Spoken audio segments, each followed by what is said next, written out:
UAE around 3 million ആളുകളാണുള്ളത്. ശരീഅത്തിലോയാണോ ഇവർക്ക് ആപ്ലിക്കബിൾ ആയിട്ടുള്ളത്? ഇതിനെപ്പറ്റി നമുക്ക് കൂടുതൽ ചോദിച്ചറിയാൻ ഇന്ന് നമ്മളോടൊപ്പം ചേർന്നിരിക്കുന്നത് അഡ്വക്കേറ്റ് CA നവാസ് സാർ ആണ്. സാറിനോട് തന്നെ നമുക്ക് ഇതിനെപ്പറ്റി കൂടുതൽ ചോദിച്ചറിയാം. ഒരു ഫെഡറൽ സ്റ്റേറ്റായ UAE ഇവിടെ നാഷണൽ സെക്യൂരിറ്റിനെ ബാധിക്കുന്ന പല വിഷയങ്ങളും സീറോ ടോളറൻസ് നയാണ് ഗവൺമെന്റിന്റെ ഭാഗത്ത്. ഏകദേശം ഒരു 3 എമിറേറ്റ്സുകളിൽ അവർക്ക് അവരുടേതായ കോടതികളും സെറ്റപ്പുകളും ഉണ്ട്. Dubai, Abu Dhabi, Ras al Khaimah. അങ്ങനെ ഇരിക്കും മറ്റേ ബാക്കി 4 എമിറേറ്റ്സുകളിലും മിനിസ്ട്രി ഓഫ് ജസ്റ്റിസിന്റെ കീഴിലാണ് ഈ നിയമങ്ങൾ നടപ്പിലാക്കി വരുന്നത്. മുസ്ലിംസിനെ സംബന്ധിച്ച് ശരീഅത്തിലോ അപ്ലിക്കബിൾ ആണെങ്കിലും നോൺ മുസ്ലിംസിന് ഇതൊരു കോമൺ സിവിൽ ലോ ആണ് ഇവിടെ നടപ്പിലാക്കുന്നത്. അവരുടെ പ്രോപ്പർട്ടീനെ സംബന്ധിച്ചാണെങ്കിലും നമ്മുടെ നാടുകളിലൊക്കെ ചെയ്യുന്ന പോലെ വിൽപ്പത്രം എഴുതുക, വിൽപ്പത്രം രജിസ്റ്റർ ചെയ്യാവുന്ന പ്രൊവിഷനുകൾ UAE നിയമങ്ങളുണ്ട്.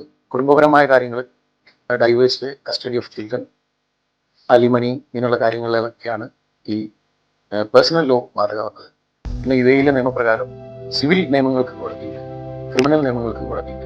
സിവിൽ നിയമങ്ങൾക്കും ഈ പ്രിൻസിപ്പൾ ഓഫ് ഇസ്ലാമിക് ജൂറിസ്പ്രുഡൻസിനും ഉപരിയായിട്ട് നമ്മുടെ ദുബായ് ഗവൺമെന്റ് ഇന്റർനാഷണൽ ഡിസ്പ്യൂട്ടുകൾ പരിഹരിക്കുന്നതിനും ഫ്രീ സോൺ സംബന്ധമായ കേസുകളിൽ ഇടപെടുന്നതിനായി ഇംഗ്ലീഷ് കോടതികളും സെറ്റപ്പ് ചെയ്തിട്ടുണ്ട്.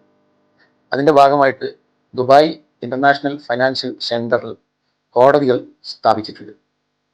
അന്താരാഷ്ട്ര തർക്കങ്ങൾ പരിഹരിക്കുന്നതിന് വേണ്ടിയിട്ടാണ് ഇന്റർനാഷണൽ ആർബിട്രേഷൻ സെന്ററുകൾ കൂടാതെ ഇംഗ്ലീഷ് കോടതികളും സ്ഥാപിതമായിട്ടുള്ളത്. നിങ്ങളുടെ ആവശ്യങ്ങൾക്കായി വിദഗ്ധ നിയമ സഹായം ഇനി ലിങ്ക്സിലൂടെ